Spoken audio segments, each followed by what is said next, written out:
오늘도 함께 성경을 공부하게 됩니다. 창세기 오늘은 6장을 공부하게 됩니다. 홍수의 예고와 방주 준비에 대한 내용이 오늘 내용입니다. 대홍수 직전에 경건한 셋 가문의 남자들이 아내를 맞이하는 기준은 어디에 있었는가?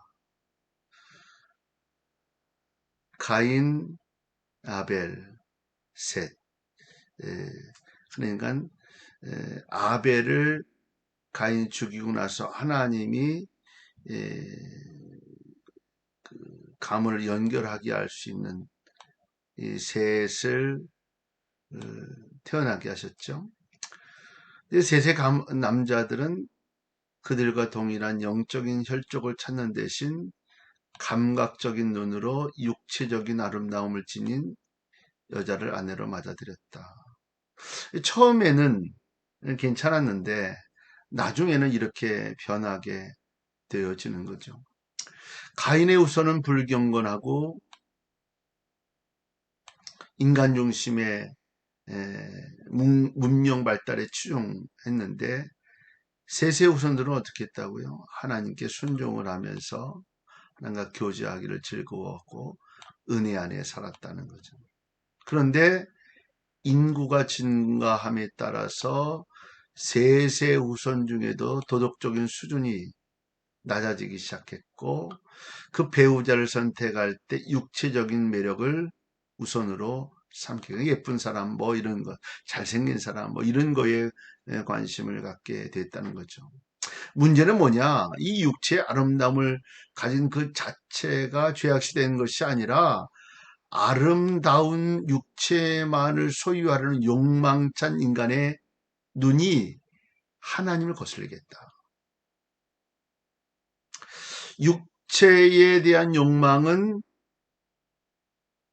인간의 가치 판단을 흐리게 만들고 끝내 외부로부터 드러나는 범죄를 저지르게 했다. 그러니까 인간 세계 모든 질서를 무너뜨리는 중대한 죄악의 근원이 됐다 하는 것입니다. 하나님께서 말씀하신 나의 신이 영원히 사람과 함께하지 아니하리니 라는 말은 무슨 뜻인가? 나의 신이란 성령이 아니라 하나님이 인간에 주신 생명을 의미한다. 그러므로 위에 말은 하나님께서 인간에게 주신 생명이 홍수 때문에 땅 위에 멸망할 것이라고는 암시하는 그런 내용. 그것을 말씀한 거예요. 이처럼 인간이 하나님으로부터 멸망받게 된 것은 그들이 육체가 되었기 때문이라는 거예요. 육체라는 히브리어는 바살이라고 하는 표현인데 신약의 헬라어 사르크스와 같은 의미로 단순한 육체가 아니라 죄의 영향으로 사악하게 된 육체를 이야기한다. 육체가 바로 그런 모습, 죄의 영향으로 사악하게 된 육체를 표현한다. 그들의 날은 120년이 되리라. 무슨 말입니까? 인간의 수명에 관한 것이 아니라 120년이 지난 후에 홍수의 심판이 있을 것이다. 심판의 계획을 말씀하시는 거예요. 그러나 라고 하는 접속사가 사용된 사실로 보아 하나님이 인간의 죄를 발견한 즉시 바로 심판하지 않으시고 회개할 수 있는 기간을 주셨다. 이 120년이 바로 그 회개할 시간이었다는 거죠. 저럼 하나님은 인간에게 무조건 죄에 대한 보응을 실시하지 않으시고 자신의 죄를 깨닫고 회개할 수 있도록 모든 여건과 기회를 제공하신다. 이래서 하나님을 긍휼의 하나님이라고 표현하는 거예요.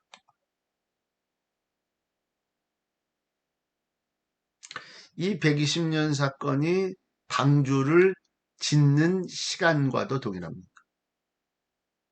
방주는 120년 동안 짓게 됐죠. 이 네피림이란 무엇을 가리키는가? 네피림이란 떨어진다는 뜻을 가진 히브리어 나팔에서 유래가 되었다. 이러한 이유의 속자는 네피림을 타락한 전사의 후손으로 생각했다. 그러나 70인역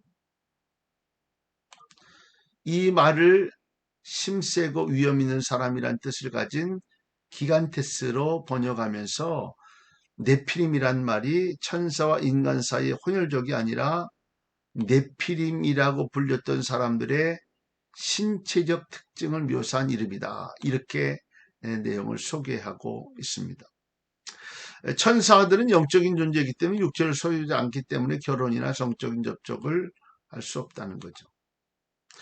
그래서 이 네피림은 장부 또는 거인들로 추정이 되어지고요. 이런 점에서 출애굽 당시에 가나안을 살피고 돌아온 정탐꾼들이 그 땅 족속의 건장한 체격을 보고 네피림 같다라고 이야기한 것이 바로 장부와 거인들을 표현하고 있는 내용입니다. 하나님의 아들들이 사람의 딸에게서 낳은 자식은 어떤 자들인가? 그들은 대홍수 직전에 세상의 이름을 떨쳤던 용사들이었다. 이 용사를 나타내는 시브리어 하깁보림은 강한 자, 성급한 자, 영웅 등으로 사용됐고요. 이러한 용사들이 본장에 언급되어진 것으로 봐 그 당시의 사회는 힘 있는 자들의 손에 모든 것이 주도되었다. 그러니까 그 당시에 힘 있는 자가 인정을 받고 연약한 자들은 뒷전으로 밀려났다는 거죠. 그 결과 폭력과 부정이 사회 전체를 다스리는 법으로 공공연하게 등장하게 됩니다. 강한 자가 지배하는 그런 것을 이야기하는 겁니다. 하나님 무엇 때문에 인간을 지으신 것을 한탄하셨는가? 여호와 하나님은 사람의 죄악이 세상의 관영함과 그 마음의 생각의 모든 계획이 항상 악할 뿐임을 보시고 한탄하셨다. 그러니까 인간에게 있어서 어느 한 부분도 진실을 찾아볼 수 없을 정도로 완전한 부패를 보시고 한탄하신 거예요. 이처럼 인간이 하나님께서 당신의 형상으로 지은 존재임에도 불구하고 그분의 뜻을 추종하지 않고 도리어 자신의 욕심과 이기적인 만족을 추구하고 있다. 본래 인간의 추구하고 있는 인간의 본성은 아니다. 그래서 하나님은 온 세상이 죄의 홍수로 범람해 있음을 아시고 그 죄를 물로 씻어내기 위해 계획을 수립하셨다는 이것이 바로 물로 전 세계를 씻어내시는 홍수 심판이죠. 인간의 죄는 하나님의 진노를 유발시킨다. 하나님이 인간의 극심한 타락을 보신 후에 어떤 조치를 취하시겠다고 하셨는가? 사람으로부터 육축과 기능과 공중의 새까지 모두 지면에서 쓸어버리겠다. 쓸어버리다라고 하는 말은 씻어서 닦아내거나 얼룩진 것을 씻는다라고 하는 그런 의미를 가지고 있어요.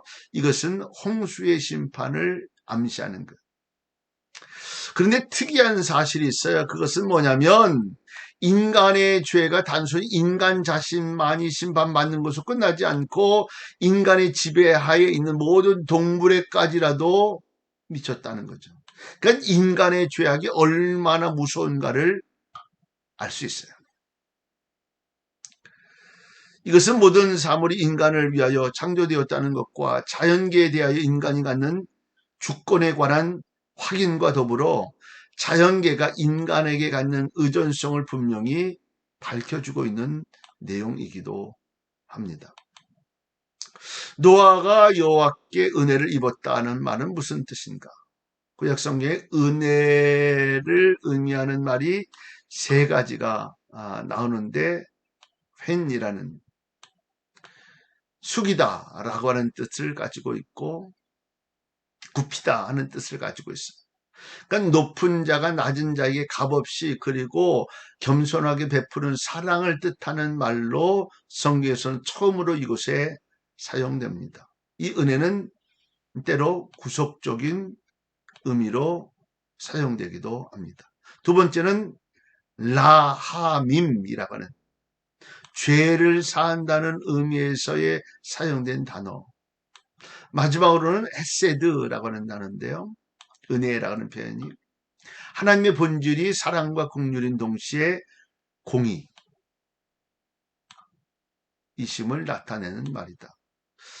본절에 사용된 회는 하나님으로부터 호의와 고마움을 얻은 자가 경건하며 의로운 자여야 한다는 조건을 만족시켜야 한다. 그런데 하나님의 은혜를 받는 일이 인간의 노력과 선행만으로 가능한 것이 아니다. 확실히 하나님의 자비와 긍휼이 전제되어야만 가능. 그 모든 것이 사실은요. 하나님의 자비와 하나님의 긍휼과 하나님의 역사와 하나님의 이게 전제되어야 해요. 우리가 구원을 얻어 하나님의 자녀가 되는 것도 하나님의 긍휼하심이 있었기 때문이다. 예수 그리스도의 희생과 사랑을 통해서 우리가 구원을 얻은 것이지 우리가 본래부터 선한 존재는 아니었다. 그러기에 구원도 스스로 얻을 수 있는 것이 아니다. 성경은 노아의 행적을 어떻게 묘사하는가? 노아는 의인이요 당세의 완전한 자라. 그가 하나님과 동행하였으며 이 의인에 해당하는 차딕이라고 하는 시브리어는 곧다라고 하는 뜻을 가진 차닥에서 유래가 됐어요. 이 말은 흠이 없고 무지한 것이 아니라 정직하고 경건하게 살고자 노력하는 것을 의미하는. 그러니까 완벽한 의미에서의 의인을 이야기하는 것이 아니고 정직하고 경건하게 살고자 노력했다. 우리도 이런 삶을 살아야 되는 거예요. 노력하는 자, 애쓰는 자. 폐기하여 강포가 땅에 충만한지라. 개혁개정의 모습이 아니라 이런 그 한자에 대한 내용을 그대로 표현하고 있는데 그대로 있는 내용을 그냥 우리 공부하려고 합니다. 먼저 폐기하다는 말은 당시 사람들이 수치심 없이 공개적으로 또는 외람되게 범죄함을 뜻한다. 종교적 범죄인 동시에 도덕적 범죄다. 강포하다라고 하는 말은 마음속에 품은 악을 외부로 표현한다는 거예요. 마음속에 품은 악을 외부로. 그러니까 사실은 마음속에 품을 수 있는 악이 있죠. 그런데 외부로 표현되어지는 게 이게 문제예요. 가책 없이 흉악한 악, 간음, 약탈, 강도질 뭐 이런 것들을 이야기하는 거예요. 이와 같이 대홍수 직전의 세상은 한마디로 방종과 타락의 극치를 달리고 있었다. 하나님이 세우신 아름답고 선한 세계의 원래 모습은 찾아볼 수 없었다. 이 인간의 죄라는 것이 이렇게 무섭습니다. 마침내 하나님은 당신이 계획하신 목적에 조금도 접근하지 못하는 수준 이하의 인류와 그에 속한 모든 자연계를 멸하시기로 작정하십니다. 사실 하나님이 인간에게 요구하시는 수준은 인간이 도달할 수 없을 만큼의 높은 것이 아니었다는 것이죠. 인간이 그 수준에 도달하지 못한 것은 자신들의 교만과 잘못된 자의식 때문이다. 이게 늘 문제예요. 자신의 교만, 자신의 생각.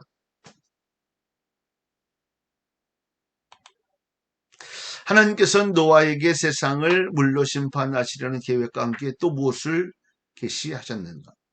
하나님은 이 세상의 죄악으로 말미암아 당신의 심판을 피할 수 없게 되었지만 사랑하는 노아와 그 가족만은 홍수의 심판에서 구하시기로 방주를 만들도록 하셨어요.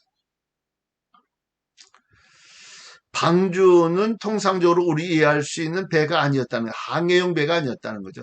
다만 물 위에 뜰 수 있는 상자나 큰 궤에 불과했다. 그러니까 그냥 항해할 수 있는 배가 아니라 큰 궤라고 생각합니다. 은혜의 상징이 됩니다. 긍휼을 잊지 하시는 하나님의 은혜의 상징. 예수 그리스도께서는 죄로 완전히 오염된 이 세상을 심판하러 오시는 날 당신이 친히 노아 방주의 역할을 하셔서 당신을 의지하는 자들을 안전하게 보호하시고 또한 당신의 나라로 그들을 인도하실 것이다. 뭐 이런 예표의 마음을 갖는 것이죠. 하나님은 노아에게 방주를 만들 재료를 무엇을 사용하도록 하셨는가? 하나님은 잣나무로 방주를 짓고 그 틈새는 역청으로, 주 재료는 잣나무였다. 선박 건조에 주로 사용된 소나무 또는 수지성 나무를 가리킨다. 이 역청에 해당하는 시브리어는 코펠이라고 하는 건데 나무 기름으로 만든 아스팔트와 같은 것이다. 훌륭한 방수의 역할을 했다는 거죠. 물이 들어오지 못하고 나무로 배를 지어놓고 물이 들어오지 못하게 해야 되니까. 물이 외부로부터 스며드는 것을 방지하는 이 역청은 영적 의미에서 죄와 죽음이 성도의 삶 속에 파고드는 것을 방지하는 하나님의 은혜로 해석하기도 한다. 자, 방주의 규모는 어느 정도였을까? 방주의 모양에 대해서는 전혀 언급이 없고 그 규모만 나와 있는데 길이는 300규빗, 너비는 50규빗, 그리고 높이는 30규빗이었다. 그리고 여러 개의 방과 창이 있을 정도만 우리가 알 수 있어요. 이 규빗이라는 1규빗이라는 표현은 한 팔찌에서 중지 정도. 그러니까 45cm 정도로 이해를 하면 됩니다. 이렇게 이해를 하면 방주의 길이는 137m, 폭은 23m, 높이는 14m 정도였다. 그런데 이 큰 덩치의 방주라 하더라도 아무런 추진력이나 제동장치를 가지고 있지 않았다. 그럼에도 불구하고 이세 가장 안전한 배는 방주였다. 왜냐하면 하나님이 이 배를 설계하시고 운행하셨기 때문이다. 가장 완벽한 좋은 일은 뭐냐면 하나님이 날 지키는 거예요. 날 보호하시는 거고. 노아 당시 하나님께서 인류를 멸하려 하신 것은 하나님의 사랑의 속성과 모순되지 않는가? 아니 만들어 놓으시고 또 멸하시는 이유가 뭔가? 이게 모순되지 않냐? 그런 거예요. 하나님께서 멸하시려고 한 인간들은 영적 가치를 상실한 자들이다. 그들은 타락과 부패로 인간에게 주어진 숭고한 삶의 목표를 이미 상실했다. 120년 동안 노아 방주를 짓고 참으셨다는 거죠. 회개할 기회를 주셨어요. 그런데 회개하지 않고 불순종하는 인간. 결국 하나님은 당신의 공의로우심을 나타내시고 이 세상을 더 이상 타락하지 않게 하시기 위해서 심판의 손길을 펴신 거예요. 앞으로 오는 세대에게 범죄 위험을 경고하시고 죄의 확산을 막으시려는 하나님의 의지의 표현이었다. 더욱이 하나님의 심판 행위는 죄로 오염된 이 땅을 정결하게 하여 당신이 목적하신 거룩한 나라를 건설하기 위한 하나의 과정에 불과했다. 종합적으로 이야기하면 하나님의 심판은 필연적이었으며 그의 사랑을 더욱 구체화한 사건이 바로 노홍수의 사건이었다. 하나님께서는 당신과 노아 사이에 무엇을 세우셨는가? 언약을 세우셨죠. 베리트, 끊는다, 새긴다의 뜻을 가진 바라에서 유래가 되었어요. 이 말은 언약을 맺는 상대방에게 엄정한 계약 철학 행위를 상징하는 것으로 이 계약을 파기했을 때 계약 당시 갈라놓은 동물의 모습과 같이 그러한 죽음을 맛보게 될 것이다. 그 언약을 세우면서 동물을 반을 갈라서 그 중간을 걸어가게 하고 언약을 세우죠. 그 이유는 뭐냐면 너 언약 깨면 이렇게 되는 거야 하는 걸 알려주는 경고의 의미가 있다. 하나님께서 노아와 언약을 맺기 전에 아담과도 언약을 맺으셨다. 이 규절에서 비로소 언약이라는 용어가 구체적으로 사용이 되고 사람들은 흔히 아담과의 언약을 시작의 언약, 노아의 언약을 보존의 언약이라 부른다. 이것은 아마도 노아의 가문을 이 세상에 존속시킴으로써 장차 임할 메시아를 준비하신 하나님의 뜻을 반영한 것이다. 성경에는 개인과의 맺은 언약도 있고 한 국가나 공동체와 맺은 언약도 있다. 이러한 언약들은 각각 역사적 상황에서 제각기 나름대로의 독특한 면을 가지고 이루었으나 구속사의 흐름에 있어서 최고 정점인 예수 그리스도의 사건에 초점을 맞추고 있다. 모든 언약의 중심은 예수 그리스도. 자, 하나님께서 주도적으로 맺으신 노아와의 언약에서 두드러진 특징은 무엇인가? 이 언약의 두드러진 특징은 뭐냐면 전적으로 하나님에 의하여 설정됐다. 전 우주적이다. 노아에게만 국한한 것이 아니라 그의 가족과 모든 피조물과 똑같이 피조물에게 똑같이 적용이 되는 언약이었다.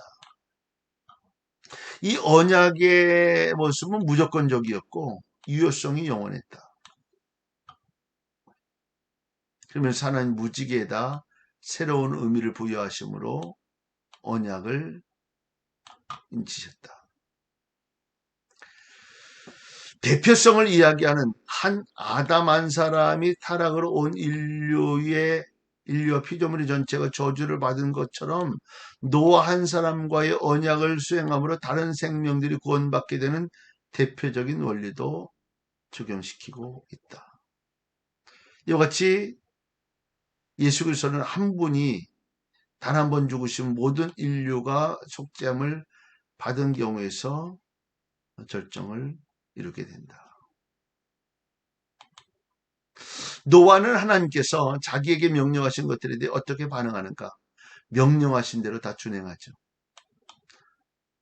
방주를 준비하고 식량을 비축하는 일에 많은 어려움이 따르게 됩니다. 더욱이 이웃이 조롱하죠. 저 노아 미쳤어 라고 해요. 그리고 모든 난관을 극복하고 하나님의 명령에 순종하게 되어집니다. 신앙이란 순종 없이는 불가능한 일이다. 노아에게 발견할 수 있는 또 하나의 신앙의 표변은 단순한 사고하는 신앙이 아니라 행동하는 신앙의 소유자였다. 행함이 없는 믿음은 가치가 없다. 하나님을 사랑하고 하나님 은혜대로 산다라고 하는 표현이 있죠. 그런데 하나님이 배를 산에다 지라고 하시고 또 이것을 믿지 않는다면, 순종하지 않는다면 하나님의 역사를 볼 수 없고 구원도 있을 수 없다. 자, 오늘은 창세기 6장 이 정도까지 해서 마치겠습니다. 오늘 승리하는 하루 되실 수 있기를 바랍니다.